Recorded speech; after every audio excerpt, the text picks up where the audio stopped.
بسم الله الرحمن الرحيم الحمد لله رب العالمين وأفضل الصلاة وتم التسليم على سيدنا Muhammad وعلى آله وصحبه أجمعين. Dans notre émission qui me suivent, nous allons aujourd'hui, dans cette belle mosquée de la Grande Mosquée de Paris, nous approfondir et nous enrichir nos connaissances dans ce troisième pilier de l'islam qui est le fait de s'acquitter de l'aumône légal purificateur, az-zakat. Zakatul mal, c'est l'adoration par les biens, par l'argent, par ce qu'Allah subhanahu wa ta'ala nous a accordé.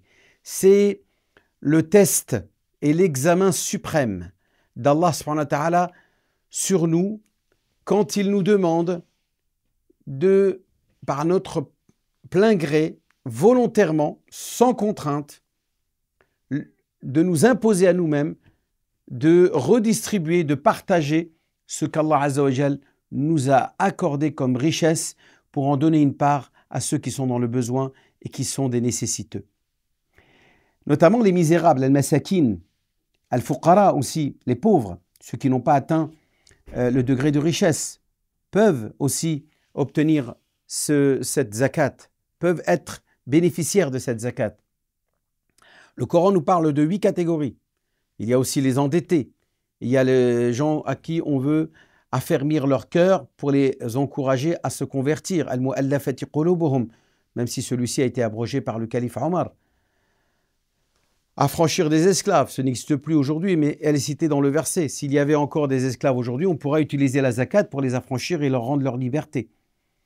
Wal-gharimin, les endettés, wa fi sabilillah, mais aussi pour contribuer à la protection du territoire national en donnant à notre armée légale, celle qui est établie par l'État et dans lequel des hommes ont été mobilisés pour défendre les valeurs universelles, eh bien, là aussi, il est possible de donner la zakat.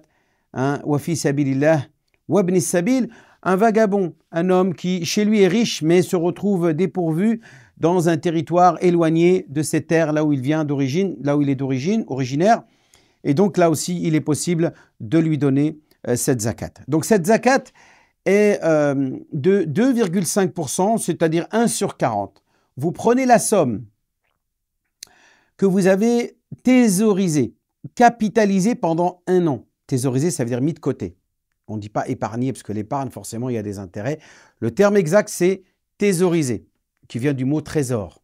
Al-Kanz, dans le Coran, il dit ceux qui thésaurisent l'or et l'argent. Donc, ils le mettent de côté, sans le consommer, sans le faire circuler sur le marché de la consommation. Eh bien, cet argent-là, vous avez le devoir de vous en acquitter de l'équivalent de 1/40, de 2,5% que vous allez redistribuer à des nécessiteux. Je dis bien des nécessiteux, pas à des mosquées, ni à des imams, ni à des personnes qui vous semblent...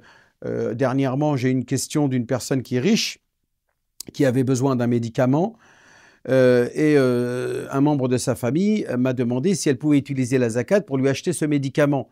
Je dis oui, mais la personne qui va en bénéficier, est-ce qu'elle est pauvre? Elle me dit non. Mais je dis non, vous ne pouvez pas acheter le médicament, même si elle est malade. La maladie n'est pas le critère qui justifie le fait de bénéficier de la zakat. Ni le fait d'être en prison, ni le fait d'être handicapé, etc. Le seul critère qui justifie d'être bénéficiaire de la zakat, c'est la pauvreté. C'est le fait d'être dans le besoin, dans la nécessité. Notamment comme le vagabond, par exemple, Ibn Sabil, etc. Et dans les 8 catégories que l'on a évoquées. Donc à partir de là, le croyant doit impérativement s'acquitter 1 fois par an de cette zakat. C'est 1 fois par an. Comme le jeûne du Ramadan, vous renouvelez le jeûne du Ramadan tous les ans, eh bien là aussi, vous renouvelez l'acquittement de la zakat 1 fois par an, en plus des sadaqat, bien sûr, des aumônes et des oboles surérogatoires, facultatives, que le croyant verse aux nécessiteux tout au long de l'année, eh bien, elle se complète avec cette zakat obligatoire qui constitue, par exemple, si j'ai 10 000 euros, parce qu'il faut que mon argent, la somme d'argent que j'ai thésaurisée atteigne un seuil minimum qu'on appelle le nisab. Donc à partir du nisab, et au bout d'1 an, c'est-à-dire إذا حال عليها الحول, elle devient zakatable, c'est-à-dire elle devient assujettie à la zakat. La zakat qui va être de 1 sur 40. Si j'ai 40 000 euros, eh bien je verse 1 000 euros. Si j'ai 10 000 euros, je verse 250 euros. Si j'ai 10 000 euros, je verse 250 euros. Donc 2,5% ou 1 sur 40, c'est la même chose. Donc voilà pour ce qui est de la zakat el-mal. Mais il existe d'autres catégories de zakat. Vous avez zakat al-urud, urud al-tijara. J'ai un commerce avec une marchandise que j'expose. Je dois aussi comptabiliser mon fonds de commerce, la marchandise que j'expose. Hein. Il y a aussi l'argent qui est dans la trésorerie de ce fonds de commerce que je vais additionner à la valeur de la marchandise que j'ai exposée sur les stands, mais aussi celle que j'ai stockée dans mes entrepôts. Et la totalité, je dois m'acquitter de 2,5%, de 1 sur 40. C'est ce qu'on appelle zakat urud tijara. Ne fait pas partie de cette urud tijara, par exemple les ordinateurs, les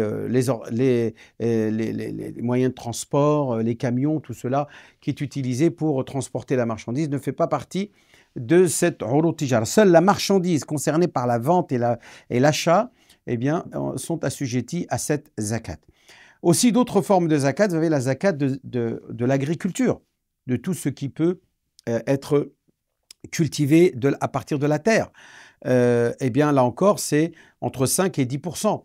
À chaque récolte, ce n'est pas une fois par an. C'est si une récolte se fait 2 fois par an, eh bien, ça sera 2 fois par an que vous devrez vous acquitter de 5% si c'est vous qui avez arrosé le terrain, et de 10% si c'est Allah Azza wa Jal qui a, par la pluie abondante, arrosé votre terrain. Donc, vous voyez que il y a encore d'autres, par exemple sur la zakat pastorale, sur notamment les animaux, les vaches, les moutons, les chameaux, etc. Donc tout ce bétail, eh bien, lui aussi fait l'objet d'une zakat que je n'aurai pas le temps de développer aujourd'hui et que je vous invite à découvrir sur Internet. Vous avez une multitude de savants qui sont capables de vous développer ce thème qui est le fait de s'acquitter de la zakat. Par ces paroles, je vous souhaite une agréable journée et en vous souhaitant que vous vous portiez bien, Inch'Allah. Assalamu alaikum wa rahmatullahi ta'ala wa barakatuh.